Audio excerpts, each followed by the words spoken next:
तो श्री नारद जी ने सनकादियों से कहा कि महाराज,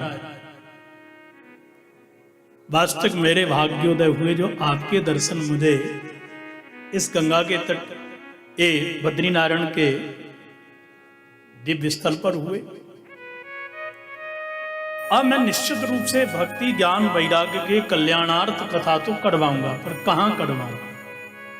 यहां कोई श्रोता आएगा नहीं, और वृंदावन में सांसारिक श्रोता ज्यादा आएंगे, इसलिए सबसे बढ़िया स्थल गंगा द्वार समीपेस्तु तटमानंद नामकम, आनंद नाम का घाट हरिद्वार। आप लोग गए कभी? ये स्थल ऋषिकेश से बद्रीनारायण जाएंगे ब्रह्मपुरी,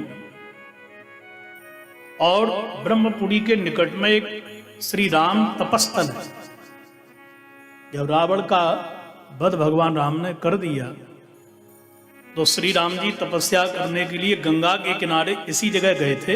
आप उस जगह जाइए, इतना बढ़िया लगेगा आपको, ऐसा लगेगा कि बैकुंठ जैसा ही वातावरण, एकदम शांत निर्मल गंगा की धारा बह रही है, और आपका मन स्वाभाविक भजन की ओर मुड़ जाएगा।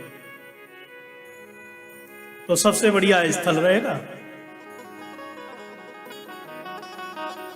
नारद जी ने कहा ठीक है, कथा प्रारंभ भई। सज्जनों, इस कथा की व्यवस्था नारद जी ने इतनी बढ़िया करी, और चार चार वक्ता सनकादि आए, नारद जी बैठ गए। सबसे पहले भागवत में लिखा है भृगु जी आए, और यहां तो कोई है ही नहीं, सबको मना करके लाए। चलो भाई, आप निमंत्रण नहीं आया? बोले कोई बात नहीं, आप आइए। अरे आप चलो, बोले हमारे नारद जी से झगड़ा है। बोले कोई बात नहीं, भगवान की कथा में झगड़ा कैसे, आप भी आओ। सब आए। तो सबसे पहले कथा में कौन आया? भृगु जी। और बाद में कौन आए? बोले वो भी भृगु जी। पांडाल भर गया, तब भृगु जी बाद में आए, और आहा कथा प्रारंभ हुई। बोले भक्ति सुतौ तौ तरुणौ गृहीत्वा प्रेमैक रूपा सहसा विरासी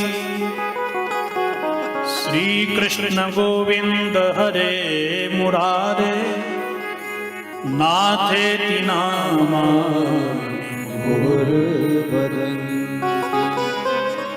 भक्ति सुतौ तौ तरुणौ गृहीत्वा प्रेमैक रूपा सहसा विरासी। भक्ति सुतौ तौ तरुणौ गृहीत्वा प्रेमैक रूपा सहसा विरासी श्री कृष्ण गोविंद हरे मुरारे हे नाथ नारायण वासुदेव। श्री कृष्ण गोविंद हरे मुरारे हे नाथ नारायण वासुदेव। आहा, भक्ति देवी अपने दोनों बेटाओं को तरुणौ गृहीत्वा, अब वृद्ध नहीं है, एकदम तरुण हो गए। एक शब्द, अच्छा देखो कथा कहां हो रही है? हरिद्वार में। भक्ति ज्ञान वैराग्य कहां है? वृंदावन में। श्रोता का मन वक्ता की वाणी से लग जाए तो माइक की जरूरत ही नहीं है, और पहले तो थे ही नहीं। दोनों बेटा युवा हो गए, ज्ञान वैराग्य। भक्ति देवी दोनों को लेकर के हरिद्वार पहुंच गई। आहा, हे कृष्ण, हे माधव, हे मुरारी, हे नाथ, ये नामों को गाती गाती भक्ति देवी बेटाओं को लेकर के कथा पांडाल में पहुंच गई। अब प्रश्न हुआ कि हम बैठे कहां? दूसरी सनकादियों ने कहा कि हे भक्ति देवी, आप बेटाओं को लेकर के स्त्री समुदाय में बैठोगी तो स्वाभाविक है कि स्त्री समुदाय, नारी समुदाय कहेगा, मातृशक्ति कहेंगी ये हम लोगों के बीच में महात्मा एक पुरुष कैसे? और यदि पुत्र आपको लेकर के संतों के साथ में बैठेंगे तो महात्मा लोग भी इस पर विरोध करेंगे। आप अपने पुत्रों को लेकर के प्रत्येक श्रोता के हृदय कमल में जाकर के बैठ जाओ और भक्ति ज्ञान वैराग्य जहां हो तो भगवान कैसे रहेंगे बोलो। ऐसा देखो, भोजन में स्वाद नहीं होता है, भूख में होता है, ठीक है ना। वक्ता की वाणी में ठीक है, ओझ होना चाहिए। यदि वक्ता आगे लक्षण कहे जाएंगे इन दोषों से युक्त है तो आपके अंदर वैराग्य प्रकट नहीं कर पाएगा, कथा के माध्यम से भगवान को स्थापित नहीं कर पाएगा। लेकिन फिर भी आपकी कथा में यदि भूख होगी तो वास्तविक भगवान के भजन में मन लग जाएगा। कथा के द्वारा कथाई आपके हृदय को निर्मल करेगी, कथाई दोषों को दूर करेगी और कथाई आपके लिए भगवान से जोड़ देगी। कली काल में कथा से कीर्तन से बढ़िया कोई साधन सरल है ही नहीं।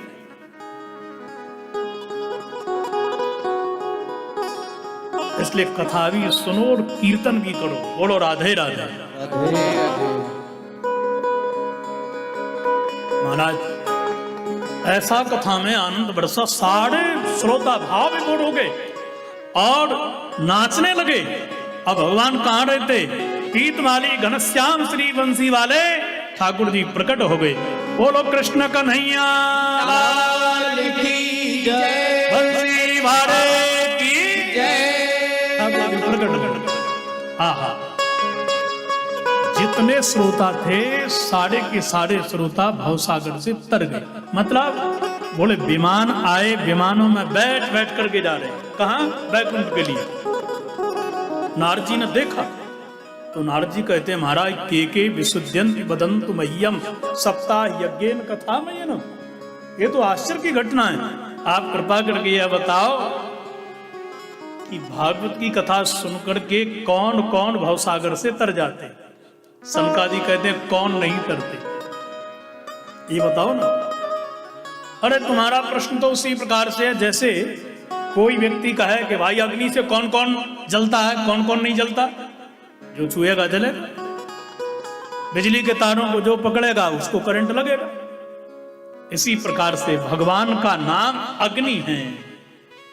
ज्ञान से अज्ञान से जान करके अनजान में छुओगे अग्नि तो जलाएगी। इसी प्रकार से भगवान का नाम है, कोई भी जपे भगवान का नाम तो कल्याण करता है।